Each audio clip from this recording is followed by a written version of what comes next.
Pemirsa, inovasi seakan tiada hentinya dari anak negeri. Dua pelajar di Kabupaten Gresik, Jawa Timur berhasil mengolah limbah kulit kelapa menjadi energi listrik ramah lingkungan. Ialah Haidar Muzafan dan Iqbal Zakwan, dua pelajar kelas 10 SMA Muhammadiyah 1 Kabupaten Gresik, Jawa Timur yang berhasil mengembangkan limbah kulit kelapa muda atau dengan menjadi energi listrik alternatif yang ramah lingkungan. Energi listrik hasil inovasi ini mampu menyalakan lampu selama 24 jam hingga mendapatkan apresiasi meraih juara pertama pada lomba karya tulis ilmiah tingkat SMA tahun 2022 yang diselenggarakan Majelis Diskasdem. Maksud kami Disdasmen, pimpinan daerah Muhammadiyah Gresik beberapa hari lalu. Rencananya hasil karya para pelajar ini akan lebih disempurnakan kembali agar bisa diikutkan dalam kompetisi sains tingkat nasional.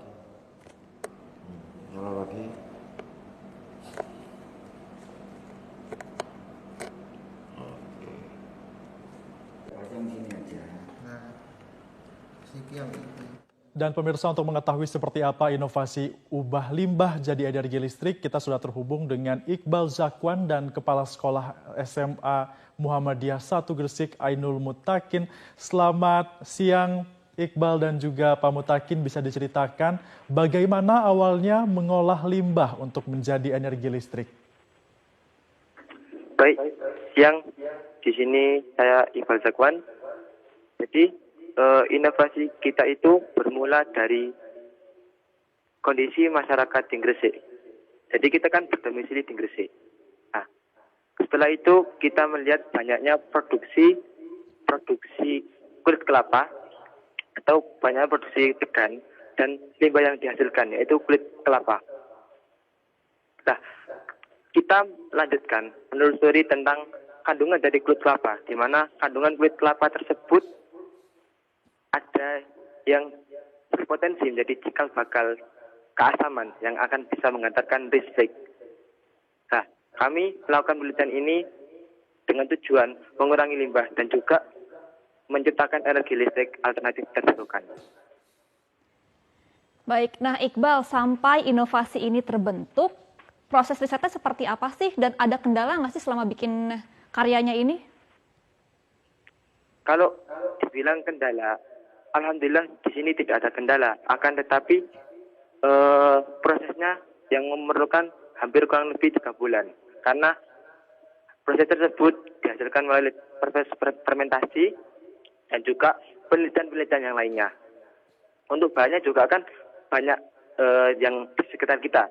Penjual degan yang banyak membuang limbahnya atau membuang kulit degannya, kita bisa manfaatkan, kita bisa ubah dari kulit degan itu menjadi sumber energi listrik terbarukan. Jadi untuk kesulitan tidak ada, cuma proses pengerjaannya cukup memakan waktu sekitar 1 bulan lebih.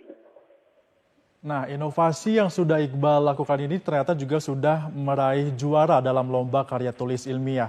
Mungkin Iqbal bisa diceritakan bagaimana ceritanya bisa mengikut sertakan karya ilmiah ini sehingga sampai menang nih mendapatkan penghargaan. Ya, jadi itu kan lomba yang diadakan oleh Diskasmen Kabupaten Gresik, yaitu lomba Festival Fakih Usman yang ke-6.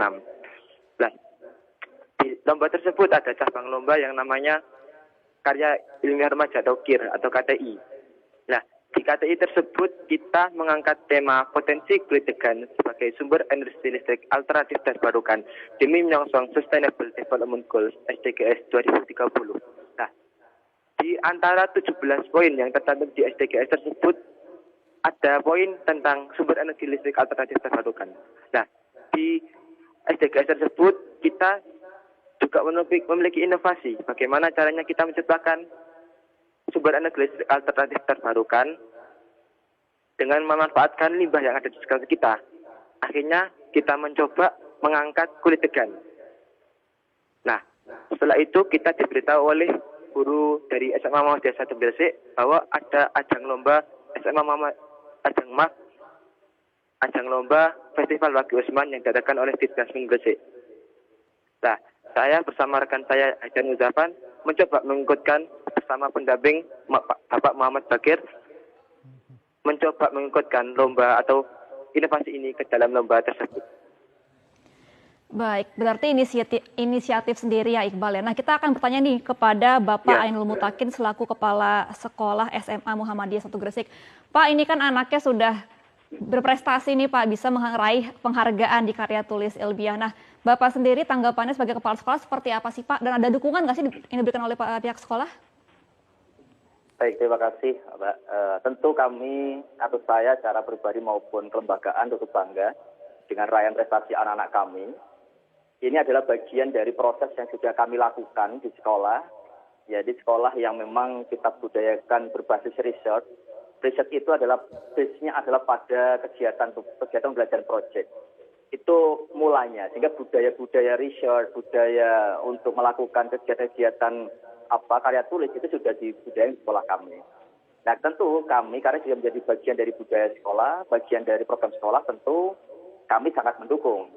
Dan mudah-mudahan ini menjadi inspirasi teman-teman yang lain tentunya di ajang-ajang berikutnya gitu.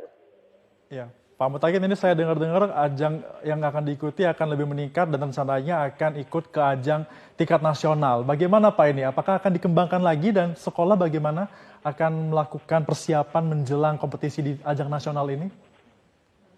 Betul, jadi memang kegiatan yang kami dilakukan di Gresik itu sebenarnya sebagai ajang setelah ada ajang lomba itu sebagai pemanasan sebenarnya begitu. Tapi yang fokus kita memang di tingkat nasional itu dengan harapan memang apa yang sudah dihasilkan dari anak-anak akan dikembangkan. Nah, kami dari sekolah sudah menyiapkan beberapa support yang kita lakukan mulai dari laboratorium, tempat dan sebagainya sudah kita support. Tentu dengan harapan mudah-mudahan karya ini bisa menjadi juara di tingkat nasional. Tapi yang paling penting adalah bisa memberi inspirasi pada masyarakat bahwa produk anak-anak ini bisa dimanfaatkan secara luas oleh masyarakat itu. Oke, baik. Semoga ini bisa masuk ke taraf nasional ya Pak ya. Nah, mau tanya ke Iqbal lagi nih, Iqbal. Kira-kira ke depannya mau berinovasi apa lagi nih?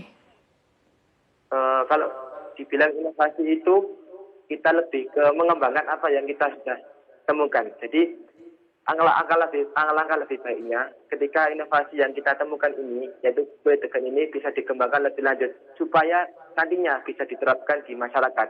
Untuk jawabannya seperti itu dulu.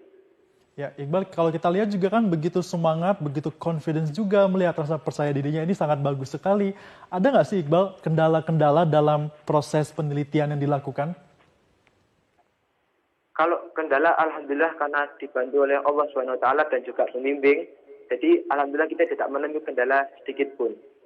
Cuma perlu yang adanya peningkatan. Nah, itu insya Allah yang akan kita upgrade nanti di waktu ajang nasional. Insya Allah nanti kita akan upgrade apa yang telah kita temukan supaya bisa menjadi lebih baik lagi dan bisa menjadi buat untuk masyarakat. Baik, akan lebih upgrade dan bermanfaat bagi masyarakat. Nah, terakhir nih Pak, untuk Pak Mutakin, harapan Bapak untuk kedua anaknya yang berprestasi ini, mungkin dan juga untuk siswa lainnya seperti apa Pak? Baik. Anak dua ini kebetulan Mbak adalah anak dari santri pondok sekolah kami, yakni Madrasatul Ilmi. Memang mereka adalah anak-anak yang termasuk dalam komunitas pelajar santri, dan juga yang kedua mereka adalah anak-anak potensi karena memiliki kecerdasan soal karya tulis ini. Tentu kami sangat mendukung mereka, bahkan kami memberikan dispensasi pada banyak hal untuk mereka untuk terus meraih prestasinya setinggi mungkin. Nah, tentu juga harapan kami ini bisa menjadi inspirasi bagi teman-temannya yang lain, sehingga yang lain bisa terinspirasi baik dari anak yang ada di sekolah kami gitu. Oke, baik. Terima kasih sudah bergabung bersama kami di Newsline, Iqbal Zakwan dan juga Bapak Ainul Mutakin. Semoga sukses selalu ke depannya. Sukses selalu Bapak.